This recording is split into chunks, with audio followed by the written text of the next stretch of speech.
Imagine turning your deepest desires into reality simply by aligning your thoughts and emotions. What if the key to performing miracles was hidden in ancient teachings that are now being rediscovered? This video reveals how the union between mind and heart can activate powerful forces. Have you ever wondered why prayers often go unanswered? Are you ready to uncover the secret behind true miracles? The Lost Gospel of Thomas is a powerful piece of ancient literature, considered by many to contain the authentic words of Jesus, teaching how to use the power of human emotions in our lives. This gospel suggests that to unleash the force of the divine matrix in our lives, we must first understand how it works. Modern science offers insights into how the divine matrix operates, but a deep understanding of how we communicate with it comes from our past, culture, and history. It is knowledge passed down by those who, over the centuries, have learned and mastered this language.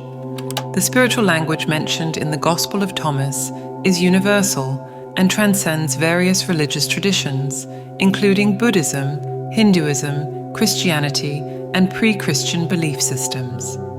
All these teachings share the idea of a universal energy field, and that we have the ability to connect with it through a specific language. An ancient fragment of the Gospel of Thomas, written in Greek letters about 300 years after the time of Jesus, offers valuable clues. This document shows us the importance of feeling in spiritual practice.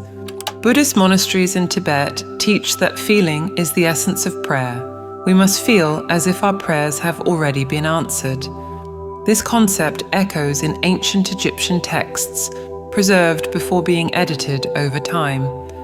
For those interested in exploring these instructions, verse 106 of the Gospel of Thomas, available in the Nag Hammadi library, offers a clear view. In this verse, Jesus said, "When you make the two one, you will become children of man. And when you say, 'Mountain, move from here,' it will move." The teachings contained in these words offer a deep understanding of how to use our feelings and emotions to connect with the divine matrix, just as Jesus and other great spiritual masters taught.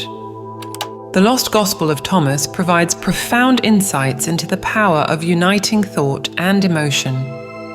According to this gospel, when thought and emotion become a single force, extraordinary results can be achieved. In verse 106, the text mentions that by uniting thought and emotion, it is possible to accomplish incredible feats, such as telling a mountain to move, and it will actually move. This concept is reinforced again in verse 48, which says, "If the two make peace with each other in this house." In this context, house or temple is a metaphor for the human being. Jesus was emphasizing that true power resides in the harmony between thought and emotion within us. When these two elements are in balance, we can exert a transformative power. However, the gospel does not just affirm the importance of this union, it also points out the need to understand how it is done. The wisdom contained in ancient texts suggests that the true art of asking is not simply in the words spoken, but in the language of the heart.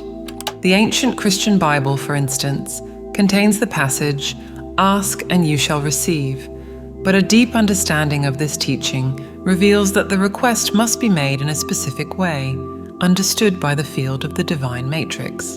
This field does not respond to superficially spoken words, but to the energy emitted by the heart.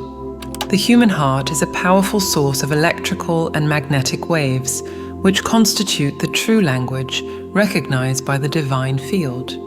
Thus, for our request to be granted, we must learn to communicate our desires and intentions through this energetic and emotional language. This understanding aligns with teachings from various spiritual traditions around the world, where the importance of deep feeling and clear intention is consistently emphasized. Therefore, by uniting thought and emotion and communicating with the divine field through the language of the heart, we access a transformative power that can manifest our deepest intentions. When you generate in your heart the feeling that your prayer has already been answered, it creates electrical and magnetic waves that attract the desired response. This concept is reiterated in the Bible, specifically in the King James Version, in John chapter 16 verses 23 and 24. However, the version we have today is a condensed and edited edition of the original texts. The known version says, "Whatever you ask the Father in my name, he will give you. Until now, you have not asked for anything in my name. Ask, and you will receive, so that your joy may be complete." This version omits two crucial phrases that instruct how to effectively make the request. During the 4th century, when many texts were revised and edited, these phrases were removed. Returning to the original Aramaic, a new translation reveals these missing parts, providing a more complete and powerful understanding. The translation from the original Aramaic reveals a deeper message. All things that you ask directly, from within my name, will be given. Until now, you have not done this because, by asking with the voice, you have not done it correctly. The essential parts that were omitted in the edited version are: ask without hidden motive and be surrounded by your answer. Be enveloped by what you desire so that your joy may be complete. These phrases offer clear and powerful guidance. They highlight that it is not just about verbalizing a request, but about fully immersing yourself in the feeling that your desire has already been fulfilled without hidden intentions.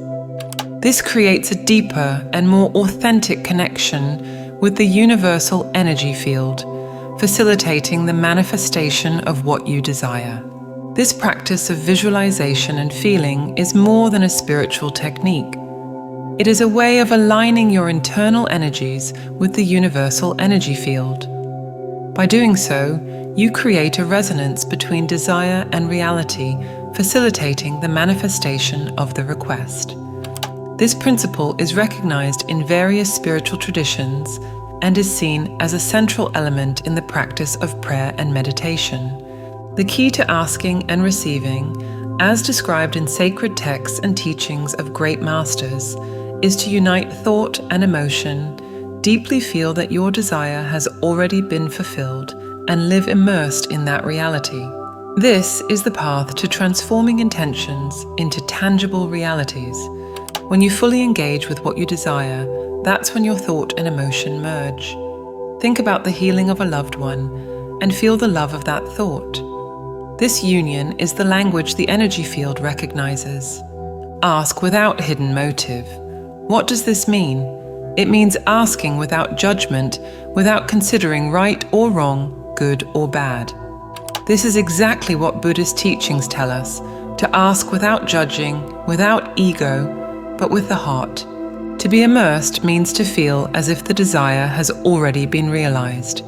If this sounds religious, because it is a biblical concept, consider the ideas of philosopher Neville Goddard in his book, The Power of Awareness, which states the same thing. You must turn your future dream into a present fact, assuming the feeling of your wish fulfilled. Act as if it has already happened.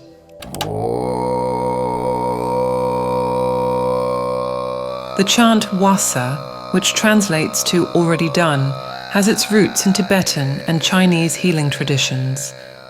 This chant is used in spiritual and therapeutic practices to affirm the immediate realization of a desire or intention. In these traditions, deeply rooted in Tibet and China, chants like wasa help align the practitioner with the energy of the present moment, facilitating the manifestation of desired results. When practitioners chant mate, which means now, they emphasize the importance of the present moment, not a year, month, or 5 minutes from now, but now, in the quantum world. It is believed that physical reality responds to the language it understands, and by feeling and affirming that the desire has already been realized, a resonance is created that facilitates immediate manifestation.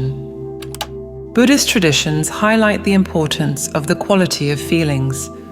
Judaic Christian traditions provide guidance on how to fully engage and cultivate these feelings. When we combine these teachings, it becomes clear that true transformation occurs in the heart, not in the mind. It is essential to feel as if the prayer has already been answered, free from judgment and ego. Feeling the desired outcome as if it is already a present reality is the most effective way to manifest our intentions. Instead of focusing on present difficulties or barriers, we should concentrate our attention on the final outcome, living the emotion of the desire fulfilled. This practice aligns our thoughts and emotions with the reality we want to create, making the manifestation more powerful and effective. By doing this, we are communicating with the universal energy field in an authentic and profound way. This alignment of thought, emotion, and intention creates a resonance that facilitates the realization of our intentions, bringing them from the mental plane to the physical world. If this video made sense to you, write in the comments, "It made sense to me."